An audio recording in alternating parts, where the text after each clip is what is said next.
Navigation. Not a controversial topic at all.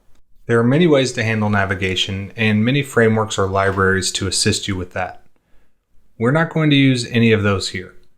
These next videos are more about showing you how you would have an activity scope or another middle component scope in your Dagger graph. This would be useful for sharing dependency instances between screens without necessarily having to make those dependencies singletons. This middle scope can be useful for flows that involve multiple screens but are self-contained in a way that you want these shared resources to be cleaned up after that flow is complete. Think of something like a money transfer flow in a banking app. There would be data that you want to track across multiple screens, which each themselves have their own local data. And once that flow is done, you want everything to be eligible for garbage collection. We are going to make this scope the activity scope, but you don't have to tie a scope of a component to an activity. We just get some built-in lifecycle handling when we do that.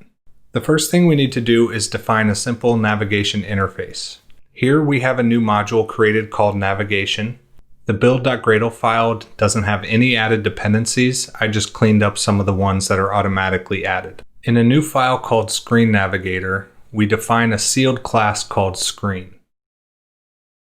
We also have details screen, which takes in the data we need to build our details fragment. This extends screen.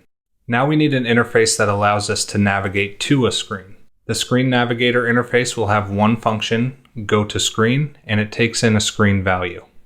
Our home component is going to need a way to get this dependency. For that, we'll create a navigation depths interface that has a single function to get the screen navigator. This is what our activity component will extend. The last thing we'll do here is provide an extension function to get navigation depths. Our components that need a screen navigator, like the home component, will have navigation depths as a dependency, and so we want a simple way to retrieve that.